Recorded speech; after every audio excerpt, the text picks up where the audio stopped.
Derived from the Greek legends Thalia, the goddess of festivities, daughter of Zeus, comes this headphone. A portable on-ear headphone from the Eastern European company Erzetich. I'm really excited to dive into these headphones. Let's take a look and see what we get.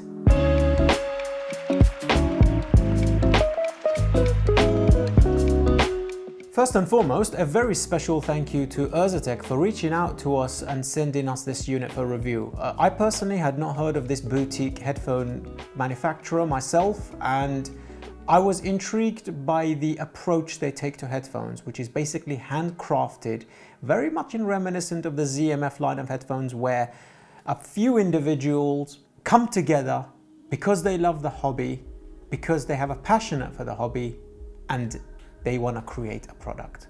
So you pay 599 euros, you get this box, and it's ultra light. It felt as though there was absolutely nothing inside. So I'm going to open it towards you so I don't cut out the camera frame. Yoink! Jamie's all the way over there dealing with the camera. Thank you so much for joining us, mate. I really do appreciate it. And I need to swivel this around. First and foremost, we get this velvet pouch. Honestly, feels nicer than the Sasvara one, costing at $6,000. And then we get some accessories, which we'll investigate momentarily. And then nestled in the center are these blimey ultralight headphones. Let me place this here, and they seem to be swiveling. Swivel, swivel, swivel. And get rid of the box over meow. Let's look at the accessories first. What we get here is a cable. Huh, okay, who would have guessed it? This is an oxygen-free silver-plated cable with gold-plated connectors. We get a 3.5 connection at all ends of the cable, and it seems to be quite janked, as you can see, but it does straighten out. It's very, very thin. Audiophonics on this thing was pretty damn impressive for this type of cable. It's like rubbery feeling. It's very light. I'm not a fan. I'm not a fan of this cable. I'll be honest with you. It's too thin. If we braid this like this so that there's a free braid, I think that would have been nicer, like that. For a headphone of this caliber, this is 599 euros. It's a lot of money. So if the cable was braided like that in an 8-core, that would be absolutely stunning. But for now, this is adequate, I would say. Gold-plated connection is nice. And then next we have this fluffy bag thing to keep the headphones safe in. But here are the headphones themselves. I'm going to move that box out of the way because it's rustling. Let's take a tour of the headphones. These are them. An open back on-ear design. The dampening seems to be quite intense here, so that it does block out some noise, not too much, but some noise. The construction of the headphone is metal. Obviously, the frame is steel. It feels very springy. The cups rotate and revolve 360 degrees, and no animal leather has been used in the construction of this headphone. We've got beautiful wooden octagonal cups. These look absolutely stunning. Very unusual design. I've not seen anything like this before. It's a cross between boutique, nice, and very obscure design-wise. Up top, we have a 2-channel padding mechanism. Like, what are you over there? The TH900s, I believe. Those have this 2-channel system, but this is much more plush. This is a rubbery material. It feels as though it's got air inside. It does not cause hot spots, which I'm very, very thankful for. Coming back down to the cups, these pads are very small. We're looking at 2 fingers, just about, actually 2 very, very small fingers.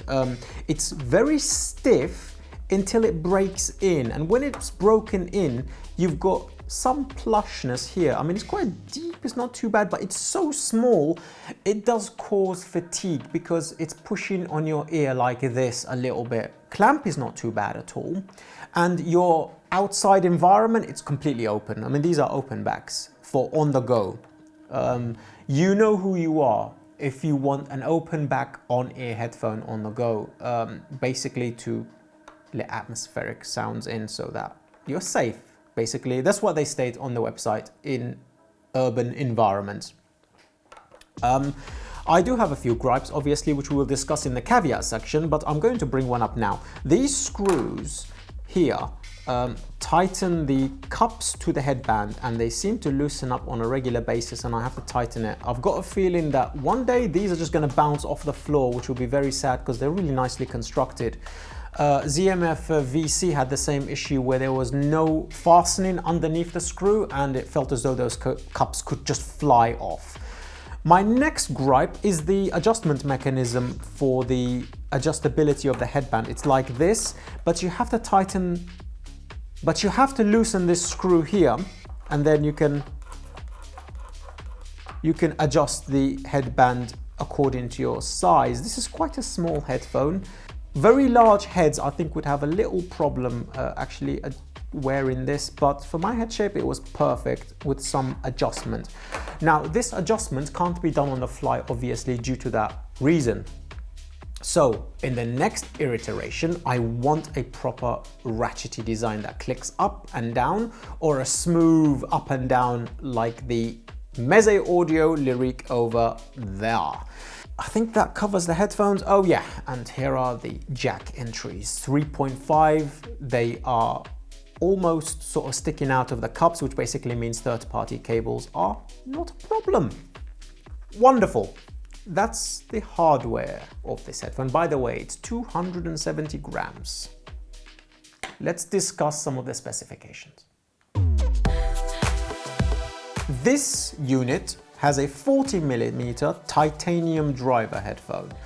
I've not come across titanium before personally. We deal a lot with beryllium and polynathalate and other composites, but titanium, I've not come across one before, which is very intriguing. I find beryllium having a bit of a timbre, unless they bind it with something else, the way ZMF does. But, oh well, we'll talk about that in the sound section, shall we? We have these 4 interesting screws. This is a 32 ohm headphone. I couldn't find the sensitivity, unfortunately, but I think due to the nature of how loud I can get it on dongles and things, this is over 100 without a doubt. But if it is slightly less, I will actually put it in the comment section down below. It wasn't on the website. Okay, let me talk about some of the caveats before we move on to the sound. Comfort is okay with a big asterisk, because these are on-ear headphones. On-ear headphones, as a rule, are uncomfortable anyway.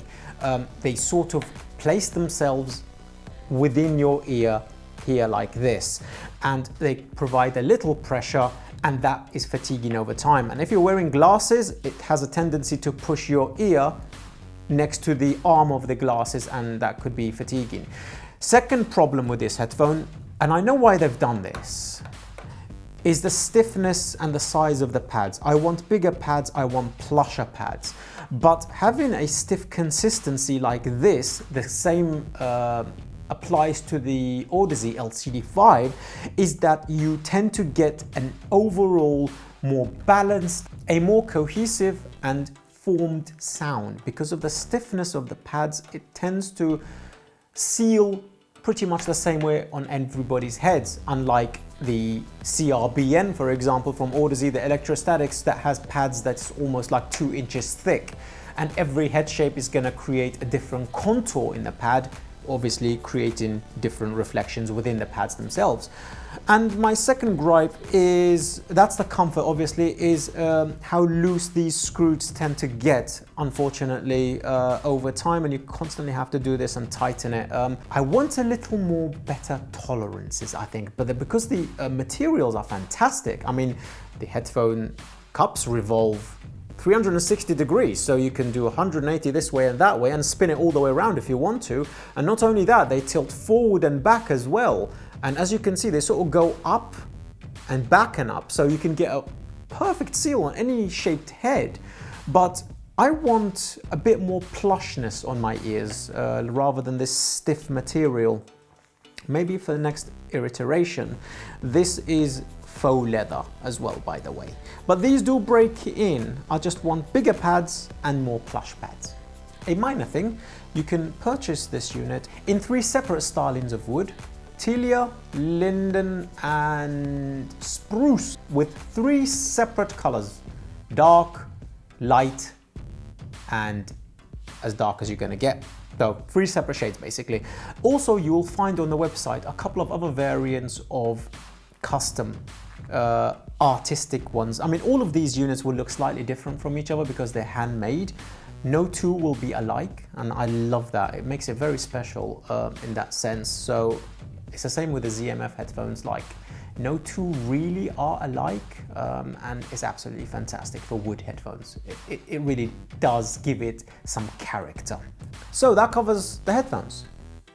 Let's get on to the important stuff. How does this thing sound?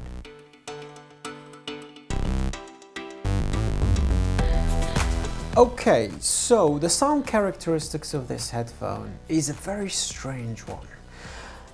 When you're listening to EDM tracks, such as Infected Mushroom or Monster Cat, electronic music is adequate, but not great. You're looking at a $300 sounding headphone where everything sounds muted, there's not much texture. It feels as though there's an emphasis on the mid-bass and the treble region seems a little muted. It's okay, it's adequate, but it's not fantastic. And then you go to metal, rock, and you go to jazz. And it feels as though this headphone was actually tuned for these 3 genres. Because the difference is so astounding, it feels like you're wearing 2 different headphones. Looking at AC/DC's button, you get a lush, guitar-focused mid-range. And there is just enough impact from the drums as we're listening that it doesn't feel anemic in the upper bass region, supporting the weight of the drums. Vocals are very well textured, and they're present and they're right there in the center. And it does seem to collapse the stage and expand the stage within the song as you're listening, depending on the mix. But I will say this is not an overpowering headphone. This is not a visceral, impactful headphone like a Focal Utopia. This is just the right side of enough. It feels as though you are sitting with an engineer who's going, okay, let's bring up the bass drum, let's bring up the entire drum kit. Okay, that's just enough impact right there. Okay, the floor tom-toms, just enough body to make it sound realistic, full-bodied, and with depth.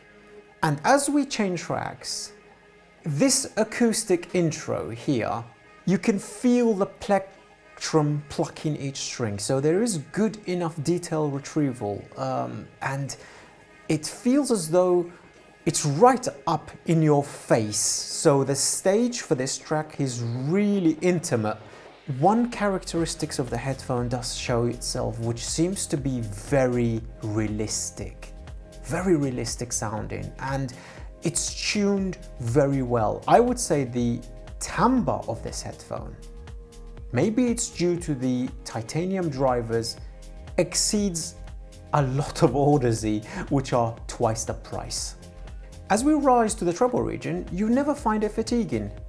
It smooths over a little bit. Taking this trashy track from Coldplay, you got these rhythm guitars that are in the upper register would be quite uncomfortable on a headphone such as the Sivget SV023. On this, they're just providing enough detail to showcase it's a real instrument, it's detailed, and yet it's pleasant to listen to. So it does assist with badly mastered tracks.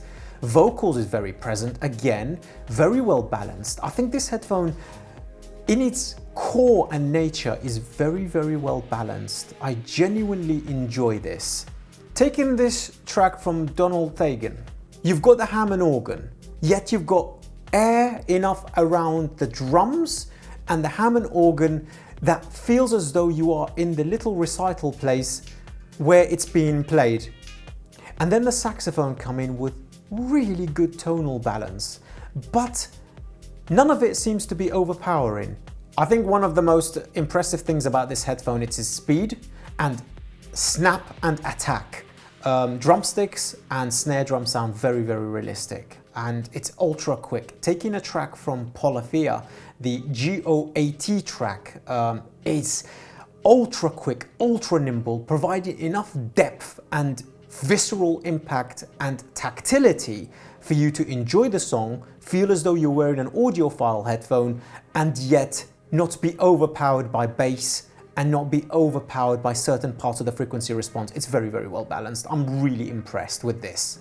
When it comes to the staging, tracks with atmosphere does tend to feel and portray a little bit better. It feels as though it has an open ceiling up top and opens out.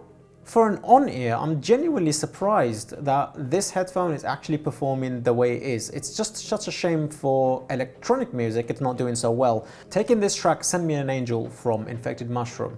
Now this is a pure electronic track, so very quick, very nimble. It seems to be handling those aspects very well, but yet it's missing the weight and the heft from, for example, a headphone like the Focal Clear. The Focal Clear OG, which you can pick up for around the same price now, which is an open back headphone, much, much bigger. But the timbral and textural information is very good here. Tonal balance is fantastic. It doesn't sound fatiguing. And the image is thrown out in front of you, but when this mid-bass kicks in with the synth in the bass region, you do get visceral impact. It's just not bottomless. And yet, when we switch back over to this track from Bowers and Wilkins live sessions, I think it was a concert they were holding for their big loudspeakers. The organ is so freaking bottomless. The outside stage around the organ where this event was recorded, picking up from the microphones, you feel it rattle in your skull. So where is the discrepancy?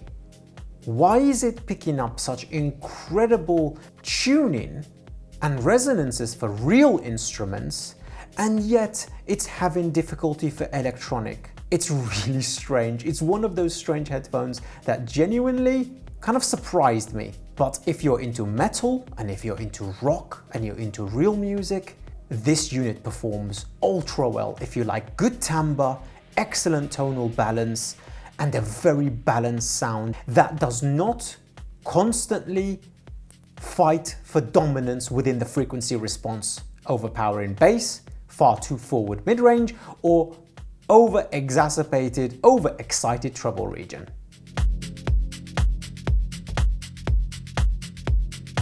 So that gives you a rough summary of how this headphone performs sonically, but how does it compare to its counterparts in the same price bracket and maybe slightly higher?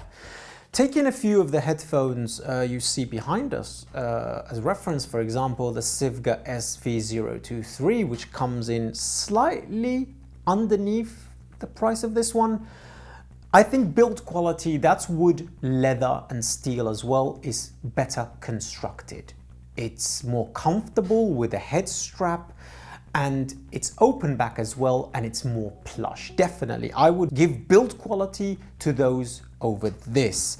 But design of quality, I prefer these octagonal cups. Sonically, this is much better tuned for real instruments. That does a little bit better with EDM if you use DSP correction, but without DSP correction, I honestly, I find it fatiguing. This, without DSP correction, sounds excellent for real instruments, like a class above that one. The next headphone I would compare this to would be the Focal Clear OG. Tonal balance for both of these units, I think, are on par for separate things. The Focal Clear OG is just as good as this for EDM and electronic music as this is versus the OG from Focal for real instruments, timbre and tonal balance. So they definitely fight it out. The drivers in this are exceptional. I just want it in bigger cups, comfortable cups, and a little bit more comfortable headband, definitely. They're both 40 millimeters. They all are the same size driver. So in conclusion, should you go for Thalia from Erzetich? If you love real instruments, if you love something boutique looking and out of left field, and if you don't mind on ear, this is very important, and you love open back headphones on the go that is easily driven, which we will get onto momentarily in the equipment section, yes, I recommend it. It's fantastic for real instruments, for jazz, for metal. It's gotten me back into metal. I used to be a massive metalhead, but these days I've set that aside. And to be honest with you, while testing these headphones, I tested a lot of genres with it. It's the one I reach for metal above everything else, just because of the speed and quickness of the drivers, and it smoothing out that upper mid-range and little bit of that mid-treble region, giving me enough detail to be satisfied, but enjoying the aspects of the song. Equipment for this, as a rule, it doesn't seem to scale up.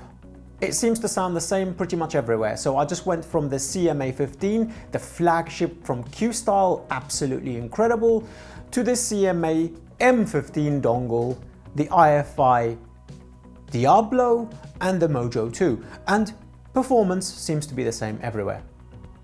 It does what it does, it's good at what it's good at, and it doesn't matter where you put it. In conclusion, let's do the scores. Build materials, 4 tigers out of 5. Build construction, 3 very tired tigers out of 5, because it does loosen up. The materials are excellent, but the tolerances are worrisome, especially with these screws constantly loosening up. I want them to fix this in the next iteration. Sound quality for metal, jazz and rock, 3 solid tigers out of 5. And for EDM, it's not a headphone for that. 2 tigers out of 5. Overall, 3 solid tigers out of 5. Well done, Erzetich. I'm deeply interested in the company. I want to see your other offerings, especially your planar, down the road, and hopefully we'll get to test those. Until the next one, peace.